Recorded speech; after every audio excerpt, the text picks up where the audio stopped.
welcome. We've got all the manifestos on the table now, literally and figuratively. The question is, what works for you? Who do you like and why do you not like the ones you don't? We've got 4 people and guests discussing this with us today. We've got Subir Gokarn, former Deputy Governor of the Reserve Bank, joining us. We've got Rajeev Chandrasekhar, Rajya Sabha Member of Parliament, and right here with me, journalists Shankar Iyer and Ayaz Memon also joining us. So, the BJP, of course, was the last and arrived yesterday at the time of the election starting. So, there have been a lot of feedback. One is, of course, the timing itself, and secondly, on some of the issues that the manifesto raised.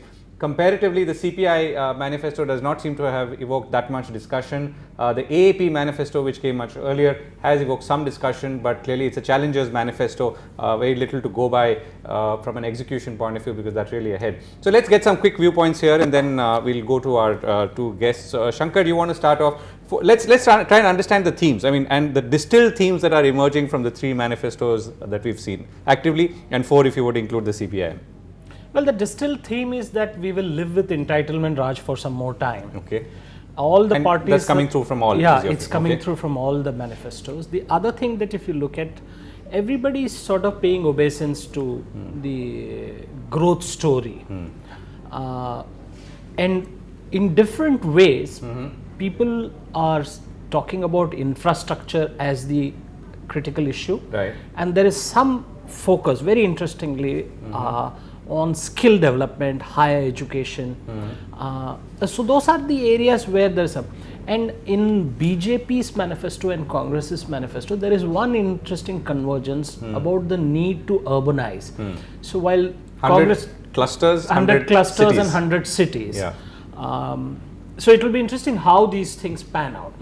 My take on this is that over 20-25 years now since liberalization, we do know why we need to do things, what needs to be done, and when it needs to be done. Unfortunately, the manifestos don't tell us how these parties are planning to go about doing things. I'll just park one issue here. There's this thing about bullet trains, high-speed trains. Everybody's got a train on their manifesto. How are they going to do it? This is a country where railway projects are the most notorious for their delays, where land acquisition issues are there. Conversion from track from meter to broad takes decades.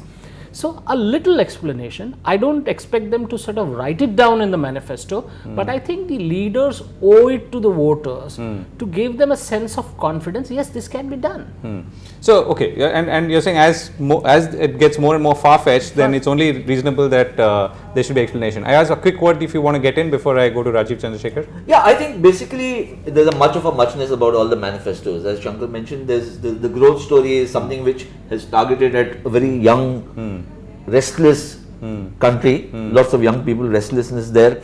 I also feel that the issues that are coming through is infra, jobs, not necessarily in that order, and women's safety, and there's a specific targeting of women. Right. So I think these are the broad contours of all the manifestos that one can see. But of course, it's a 2-horse race, so the other 2 manifestos haven't been discussed much. It's the Congress and the BJP which have. Right. So, Rajeev, let me come to you now. So, let me understand from you. I don't want to sort of start grilling you on any specific point right now, but are you getting a sense that your own manifesto conveyed what it was meant to convey, or is there some detail which will come later perhaps? Are we to believe a vision document as opposed to some more specific detailing as Shankar talked about? Are you asking me though? Yeah. No. So first of all, it's not my manifesto. I think the BJP manifesto. I just want to make that quite clear. Okay, the BJP manifesto. Sorry. Or we should say that manifesto of the candidate you have endorsed. Yeah, exactly. So it's the manifesto of Mr. Modi. Yeah. Look, I see this slightly differently. I think election season, and I've seen this a few times, we tend to start looking at the language and the rhetoric that manifestos usually represent.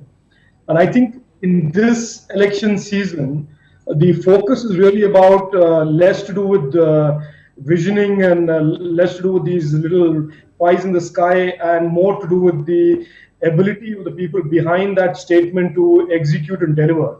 I think there is a tremendous appetite and a tremendous need, in a sense, in people, whether they're investors, business, or just regular common folk, to start getting a sense that we will have a government that will start delivering. We have seen visioning. I mean, for example, Shankar talked about this whole issue of urbanization. Now, it is clear to anybody who has spent some time in analyzing, for example, JNNURM, that most of these schemes at urban renewal have been nothing but, for example, spending more monies just like you would do MGNREGA or anything without clear outcomes. I have a sense that having a small, thin document like the way the BJP has come out with, where they put out basic principles and a basic architecture, is actually a good thing, because we don't get lost in this rhetoric and debate about vision and dreams and pies in the sky, and we get focused on what is really doable, what are the real building blocks, if you want to call it that, of this new economic vision and this new architecture going forward. Right. So, Rajeev, we are on the back of a slow economy that has slowed to under 5%. Industrial growth is almost zero. Job addition is severely lagging now. There are some very big challenges ahead. This election is being fought to some extent on jobs, or the promise of jobs and prosperity. I mean, prosperity, I don't mean in the extravagant sense, but relative prosperity. Do you feel that the BJP budget sufficiently addresses this key point? I think so, and I think of the three people who are out there who are sort of asking for the votes or the mandate for in May 2014, the BJP leadership and indeed the BJP manifesto is the most credible in terms of actually taking us in that new direction, if you want to call it that. I mean, I don't know if Shankar said this in as specific a term as I am saying it. I think that this whole concept of an entitlement-driven welfare state that seems to have no start or end is not a sustainable model. And at some point, obviously not immediately tomorrow, not in 2014, not in 2015, there has to be a transition out of that. Can we do it politically in 2 years, 3 years' time? I think that intersection between the two graphs of spending and right, getting us out of that is something that we will have to closely see who's able to do it. Now, politically, in my opinion, the Modi philosophy or the Modi architecture is best suited to take us in that direction. Clearly, the Congress can't do anything remotely close to what is required to be done in the coming years. Right. Okay. So, Subir, let me come to you now, and if I may ask you to cast an economist's eye over the 3 or 4. Okay. So we are having a problem with Subir. We'll get him back. So let's cast an economist's eye, and we'll do that with Subir as well.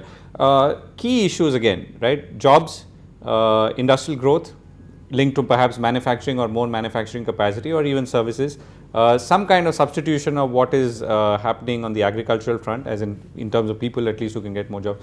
Do any of the manifestos point to a solution in this? Well, I like the part in the BJP manifesto which talks about institutional approach to resolving a lot of problems. The principal problem in India has always been one of resource. Money makes the world go round. And we don't have enough money to grow at the pace that we need to grow, to create the jobs that we need to create for people to feel secure. Now, where is this money going to come from? So FDI now, thankfully, most of them are on board. There is a certain Swadeshi element still left on FDI in retail and some areas. The point is that this government will exit with a huge borrowing burden on the government, something like 69 crores per hour. I mean, just to give you a perspective, when this government came to power, the government's borrowings were 200 crores per day.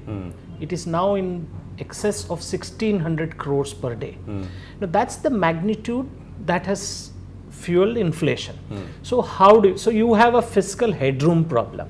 You also have a political elbow room problem. If you notice all the manifestos, there is an interesting dodge around the word subsidy. The BJP manifesto doesn't mention the word at all. Right. The Congress manifesto says it 2-3 times. Right. And the CPM manifesto, I must confess, the most honest of it all, is saying that scrap the FRBM as Yeah. if money is coming from some unknown source somewhere. Right. So the issue that we need to flag is entitlements are justified and in some cases need to be done. But A, are we delivering on that entitlement? B, who's paying for it? If the economy starts tanking below 4.5%, we will have situation.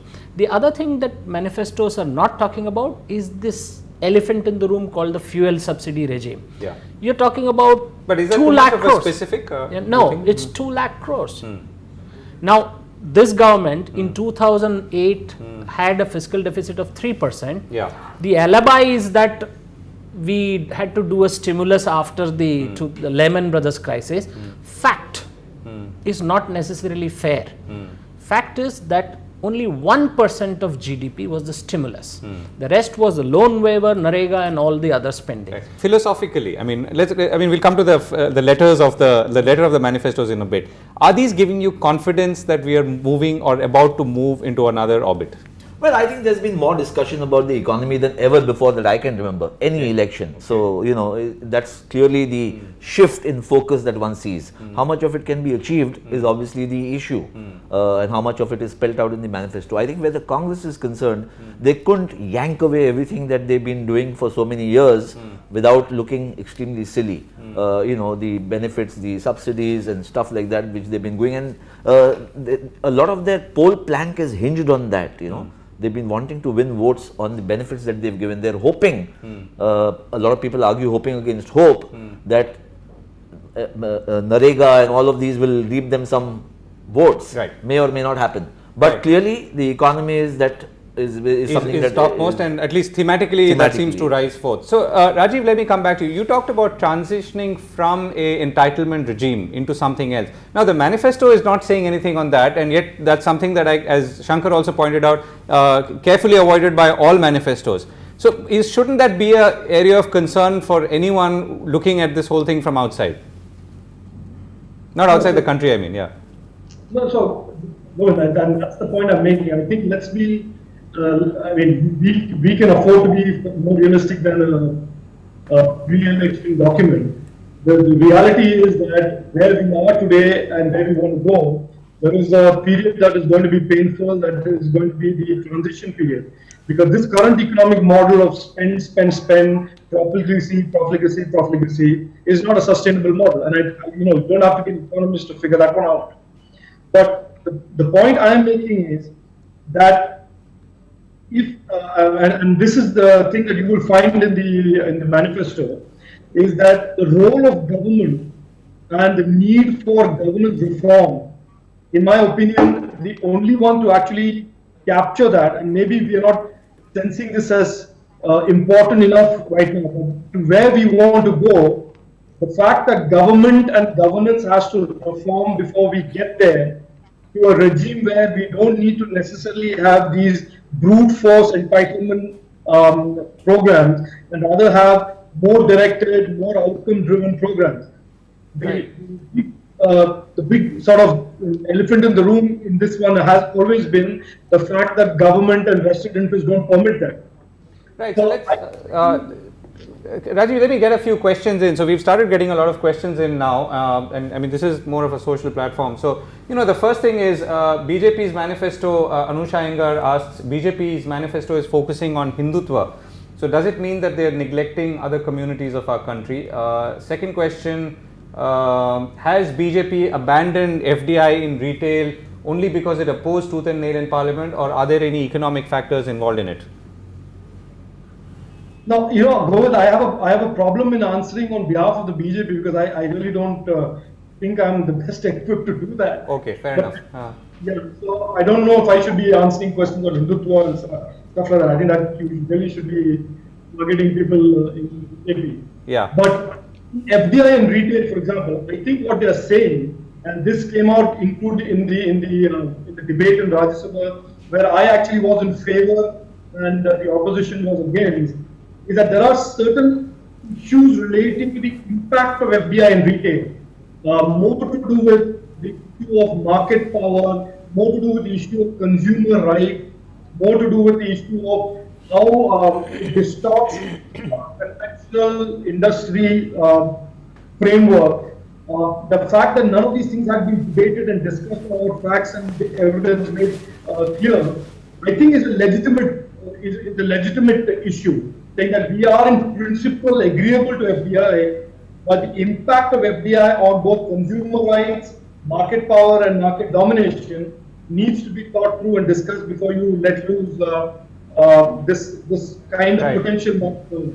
Right. So here's another question which has come in from Aditya Yogi, who says that none of the manifestos put down any timelines. So therefore, are these just lofty promises in the air? And that goes back to what I said. I think at the end of the day, manifestos have been and I think will in the short term continue to be just documents of intent. Yeah. Finally, it is about who is the leader, the pedigree of the leader, the credibility of the leadership, and their track record in terms of governance and delivery. That really is the issue that is being worked on. Govind, I just want to come in here. Manifestos are about ideology and ideas and intent, and voters vote on their trust on who will implement this better. Obviously, for the last two elections, the voters voted with the Congress-led UPA. They bet on them. There was a sense that they will be more inclusive, and that was the primary issue. Over 10-year period, we have found out that the Congress is terrible in projecting successes and is left explaining failures.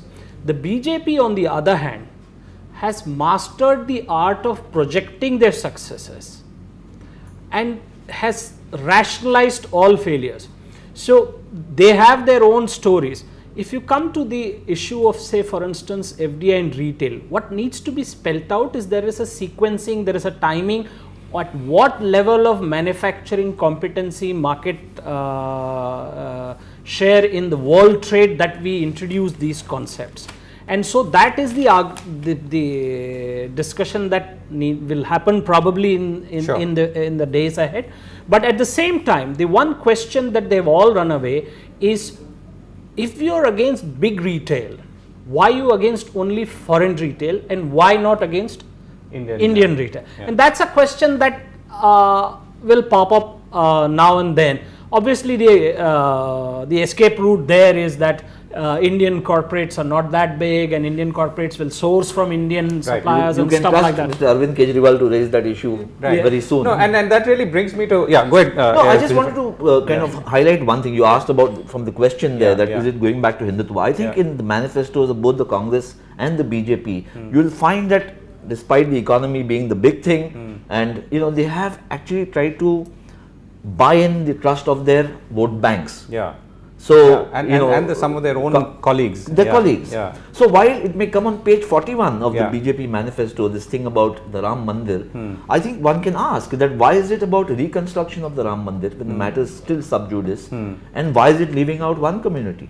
So it could, the judiciary could decide otherwise. Yeah. But they've put it as an affirmative to make sure that their vote constituency does not think otherwise. Yeah. I mean, the real inclusive statement would have been, we will make attempts for a constitutional solution to reconstruct both the mosque and the temple, or we will create this looks like the mosque is taken care of, and then but all those people at the same time, all those people who seem to be surprised about or agitated about the introduction of the Ram Mandir in the manifesto, I say, hey, did you expect ever for them to not put it in there? I mean, No, I think maybe there was an expectation, because clearly there has been a swing between the far right and the middle right, or the centrist views of the BJP. It was felt that in the last few years, the centrist guys were sort of dominating the discourse. Less emphatic than a lot of people may have actually expected, Sure. I mean, because the focus is so much about jobs and the economy, we tend to think that the other things will be put on the side burner, back burner, whatever burner. and this will so let me, go for. yeah, you alluded to Arvind Kejriwal. So let's talk about corruption for a moment. And Rajeev, let me begin with you. If you were to step back, I mean, not asking you a question as a BJP Rajya Sabha MP, but if you were to look at the issue of corruption, sorry, as a Rajya Sabha MP, if you were to look at the issue of corruption, given that it created such a big, it was such a big issue for the last 2 to 3 years in this country at all levels, does the issue of corruption get addressed by some of the statements or the claims in the manifestos, in as much as it can be resolved in coming days? Yeah, I think so. I think manifesto that has kind of squarely addressed it, the BJP manifesto, because they talk about good governance, they talk about transparency, they talk about administrative reforms.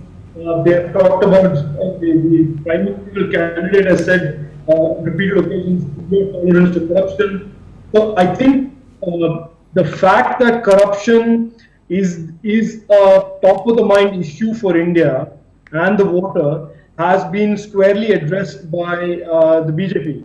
Now the problem that the Congress has, obviously, is the fact that it's very difficult for them to say this because they've stayed silent or come up with the zero loss kinds of explanations for the last 10 years.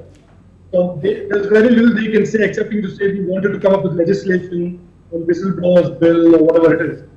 But the BJP manifesto is fairly clear that it is and recognizes that it is a top of the mind issue for voters. And I think they've gone in there and said what people want to hear. Right. Okay. So what do you folks feel about on this corruption issue? I want to just mention. If you look at the intent, I think all the parties have shown the intent that they need to sort of combat corruption, curb it, whatever. If we sort of go back 3-4 months, we remember that Congress and BJP came together and passed the Lokpal bill. So they are roughly on the same page. The problem in India is that political parties do what is electorally profitable, bureaucrats do what is convenient, and voters vote on moral satisfaction. So Lokpal bill is there, oh we are very happy. The point that do voters really care about the Lokpal bill? I mean, do they understand it as a they want somebody, definitive mechanism they to want do something? Somebody to be fixed, somebody to be put in prison, and they think that the rest of the story is too complex to wade through. Sure, and which is happening without the Lokpal bill. Yeah, in any so case. the issue that the BJP manifesto has brought out is in the role of government. The BJP manifesto uses the word technology 58 times. Yeah. And there is a lot of emphasis on induction of technology at the same time, it sort of dodges around on how technology is going to be inducted. But there's a whole page on innovation, which I thought was interesting. I thought the whole page and a half on innovation. One thing that I find interesting is that basic statement of minimum government, maximum governance. I mean, this is a bit Reagan-esque in its approach, but I think if they do that, they dismantle all these discretionary powers. What is the issue in India is really every clearance goes through the center, then it goes through the states, and then to the... Every inch of India is ruled by the states. I mean, there is no business for at least 20 ministries in the center to exist. Correct. So you dismantle all this, make things transparent, technology, and that is what I mentioned, that there is an institutional approach in the BJP manifesto. I think one of the manifestos said that there should be another fisheries ministry, and I thought there should be already is a fisheries ministry in addition to whatever. Subir, I don't know if we've got you back at least on audio, but we're trying hard. If you've been listening to some of the question that I asked earlier, can I get your view on the 3 or 4 manifestos if as a consolidated, and question being whether you see them taking at least in principle or in proposition to this country to another level? Well, I think, and I'm sorry I came in so late. We've obviously had some audio. I don't know if it's my end or your end, so I'm not going to try and analyze why we're having a problem. But the first point I think is that there is a basic asymmetry in how we judge these manifestos, because the Congress manifesto is essentially going to be judged and needs to be judged on its record. So if they're promising many things that they claim that they can do, the obvious question is, well, if you think these are important and necessary to achieve your objectives, then why weren't many of these things, if not all of these things, done while you were in government? So the argument, the counter-argument can be, well, coalition compulsion, the coalition politics. We couldn't do that when we were in coalition, but we could if you had a stronger hand. So, but bottom line is there's a record against which the Congress manifesto has to be judged. The BJP manifesto, on the other hand, is really a promise. It's a prospect. And there, I think, it comes down to assessing, firstly, how do these lofty ambitions, and there are many of them there, get translated into strategy. No manifesto has actually laid out a strategy. And secondly, how is this whole strategy going to be executed? Who are the people involved? What are the components that they bring into it? And of course, there's been a lot of reference to these such components across speeches. So maybe when you add it all up, you get a more comprehensive picture. But I think the more important point is, which I think to some extent Shankar was perhaps alluding to, although I didn't catch the full audio in the last 15-20 minutes, is that we really are seeing a very fundamental positioning of economic ideology, I think, because we had, rapid growth, and clearly there was some dissatisfaction with that, the sense that it was benefiting too few people. The fruits of growth were not widely distributed, and so the pendulum swung the other way and said, "Look, we've got all this growth. Let's start to distribute it." But in the process of doing that, very clearly, whether causally or not is a matter of debate. But very clearly, the pendulum swung the other way. Is redistributive objectives, the growth seems to have suffered. So we actually have now, I think, in these two manifestos, a clear positioning of boundaries. What is the sort of redistributive boundary of economic policy space, and what is the growth boundary of the economic policy space? And we clearly then have to look at which way is the pendulum going to swing. Is it going to remain where it was? Is it going to come and find some middle equilibrium, which is what a pendulum typically does over a period of time, but not necessarily at an instant? Or is it going to swing back to the growth side of the spectrum? And so I can't say that I've been studying manifestos in any great detail earlier, but I think these two do position the economic policy differences between these parties quite effectively. So from that viewpoint, I wouldn't be inclined to judge them in terms of, are they promising things that they can't deliver. I would be inclined to judge them on the basis of whether they are laying out some sort of identity, an economic policy identity for both parties.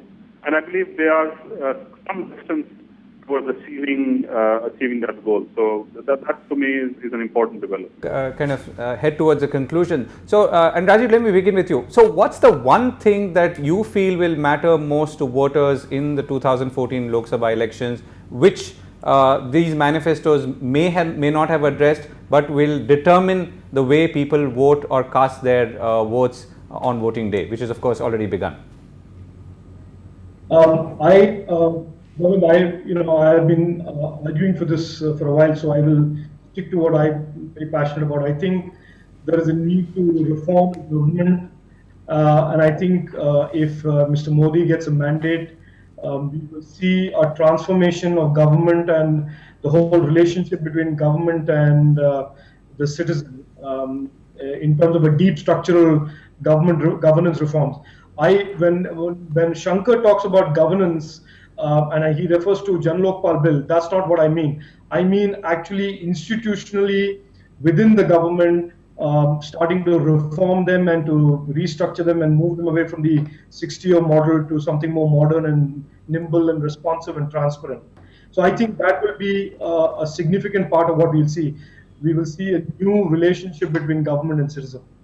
And the other question, I mean, if I may add, Rajeev, is that, how much of this is really feasible in 5 years? I mean, I appreciate the fact that it's a statement of intention, but, these things can take 10 years, 15 years, because we are talking about unlocking almost a 65-year or 67-year legacy of government control over a whole variety of things, which obviously include our lives. And I think that whole model, that patron-client, patronizing, ruler-ruled model, is going to be forced to be changed. I mean, I know there's a lot of people who will be cynical about this. They were cynical in 2011. They are cynical. They were cynical, even in 2012. But this change is going to be forced on the system. Uh, Conventional wisdom that the vested interests have, in some sense, got power to resist the change in Delhi is going to be proved wrong. I think I mean, I hope there's a strong mandate for a government to come in there and change things around, because the last 10 years have shown, if not anything else, they've shown that we clearly need to fix Delhi. Right. Subir, let me come to you. The one key point that either you would have liked to see addressed, or you feel that has to be addressed if things have to change, and will have to change, and more importantly, will determine the way voters will vote.